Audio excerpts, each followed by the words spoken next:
What about a monument? Like I found a couple of cases of settling locations where I got my scout out exploring, doing pretty good job, but my culture is extremely low. Like I haven't Yeah. met cultural city states. I don't have any resources, and I'm like, should I start on the monument right now because my city is growing slow, right? So I can't Yep. start on the settler or anything like that. What are your thoughts on a monument? I would say a hierarchy of second build options. The settler is your golden tier. If you can get a Hmm. settler, it's the best. Monument would be your second best. Uh huh. And once again, it's coming down to how many turns is it Hmm. going to take you to get it out, because your holy site is going to be available by the time you finish the monument usually. Um, or you're Right. going to be building another a settler after the monument, but that monument is going to get you to either God King or urban development for the extra production sooner. Oh, foreign Um, trade. Yeah. Yeah. yep. So like, It's a and this is game decision, right? But yeah. just for you to say that monument could be like in the hierarchy I in the build second monument spot. second a lot of times. Hmm. I Okay. a lot of times. If I have a strong holy site, I'm going to build the monument. Like if I have a strong holy site location, I'm going to build the monument, because the second that holy site's available, I'm going to put it down. And a settler with 3 turns on it isn't providing my empire anything while I'm building that holy site. Gotcha. So, and that's where it's like all these decisions have to flow together. Yeah. Like, yeah, you want to build that settler, but if it's 8 turns until your holy site is available and you have a really strong holy site, well, building that settler is just stopping you from getting that holy site and getting the state workforce Eureka, which is costing you culture if you decide to go on the top of the culture tree. Okay. Would you consider building, I know you're going to say no, a combat unit, meaning that a If you need warrior? it. If you Okay. need it. Okay. If like you were saying, if there's a barbarian camp close to Hmm. your city, and when I was saying barbarians can't capture capital, they can't, but they can capture a settler that you send out. Sure. They can capture a builder if you get one from a tribal village or if you Hmm. buy one. Hmm. So there's been multiple games where I let the barbarians just surround my capital, and I build a warrior, and then I get a settler, and I just escort my settler to its location. Like, because that warrior is going to be able to absorb 2 or 3 attacks, and then by that point, I'll just be able to move to where I'm settling. So if the situation calls for it, yes. Now, am I going to build a slinger or a warrior because, oh, I met the Inca and uh-oh, they might attack me? No, because here's the reality. Well, this is a whole dealing with the AI, right? Yeah.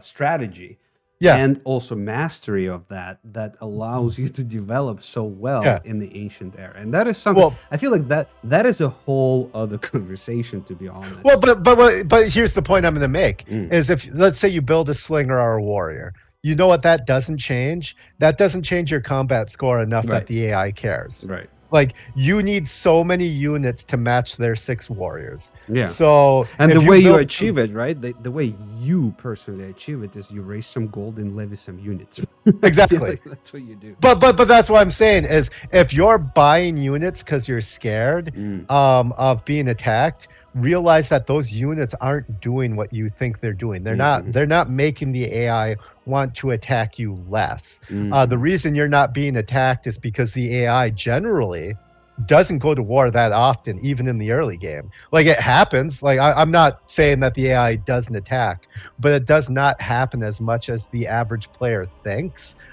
Just because you tend to remember the games that you had really bad starts Mhm. tend to stick out a lot more. So buying those, are building those 2 slingers, are building that warrior, isn't changing the thought process. Yeah, yeah. The So scales is still not in your favor. Yeah.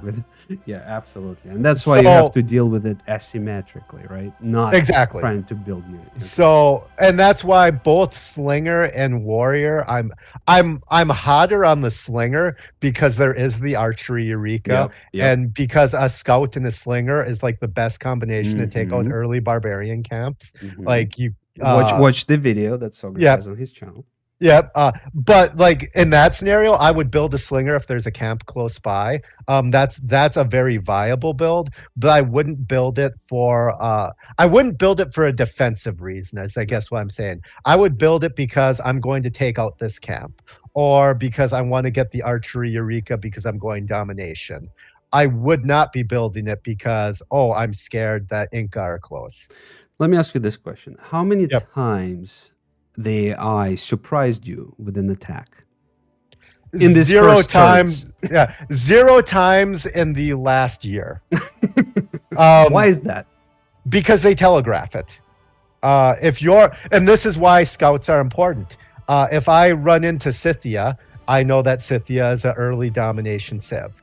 If their units are on the opposite side of their empire of my civilization, and the turn they meet me, all those units start moving towards me, and then all of a sudden there's a unit sitting on my borders that isn't moving, I know I'm getting attacked.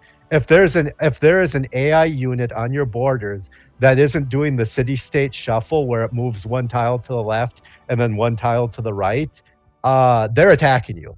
Like, they might not be attacking you right now, but that unit is sitting right there because they're moving the rest of their units towards you. If the AI all of a sudden moves all their units in one direction, they're moving to attack. Now, if I meet Aztec, Scythia, any of Genghis Khan, and all their units stay away from me, well, they're not attacking me. If they're already at war with somebody, they're not attacking me because the AI doesn't enter into multiple wars. And this is where two scouts are important. Yeah, and this would be an awesome topic for the next conversation, Sagar. Oh, I think we could make a whole episode on the how to deal with AI. Yep. Yeah. All right. So now that we have made a decision on build order number 2, number 3. Now, so in my opinion, of course, it depends on your second choice. Yeah, it depends heavily on what your first 2 builds are. Absolutely. And it depends if you made some purchases already, of course, whether you have a settler out, right? Yep. If you don't have a settler out, this would be where I'm like, I have to get a settler. It depends. This is your first settler is... Now I'm starting to freak out. You know what I mean? Like, yeah. I don't have a second city. I need to get it out. Exactly. And this is where I hate build order lists, because it's so hard. After your second build, it's so hard to say what you should build. Yeah, the because decision there's so many factors. Right. You can only imagine this matrix, right? That just decisions are growing out of this tree. Yeah. Because what you're saying is 100% accurate. If you're on your third build and you don't have a path to a settler, then you should be building one. And that is the important thing. If you have a luxury, if you have 200 gold and a luxury, and you can sell that luxury to an AI, buy some gold per turn, and buy a settler, then you can build whatever you want. If you have nothing to sell and you don't have the economy to get that 320 gold for your first settler, you should be building one, yes. But this is where build order lists fall apart, is you do need sort of that flow chart of, can you get that second settler a different way? Yes, then build the district, because you can't get that district a second way. Do you have if you don't have a real path to a settler through gold, definitely start production on it on your third build. At least it should have.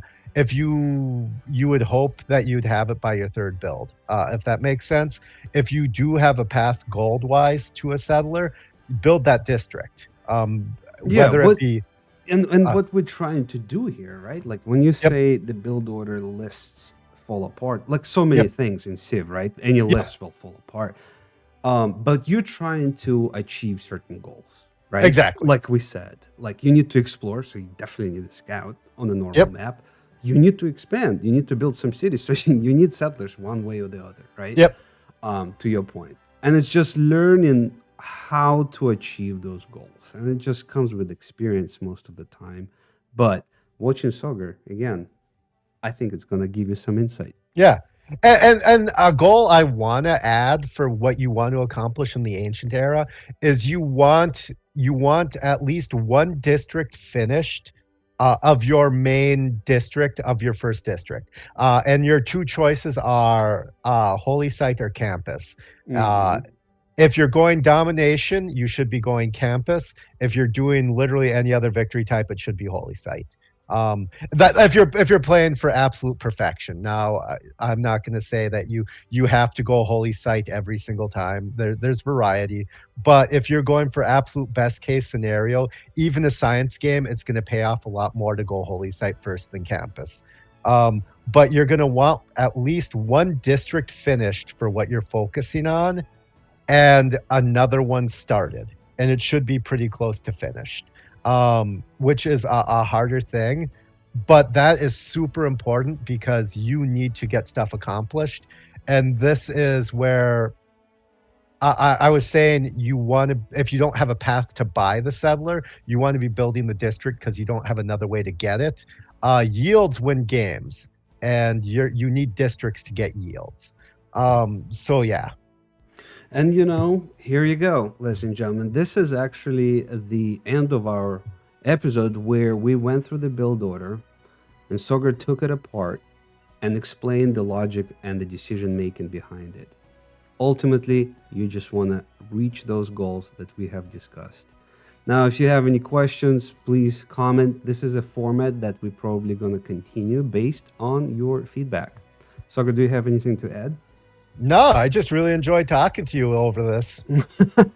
Well, and you know what? The next episode, let's talk about the AI, right? And how All to right, deal with let's do it. All right, brother. All right, bye.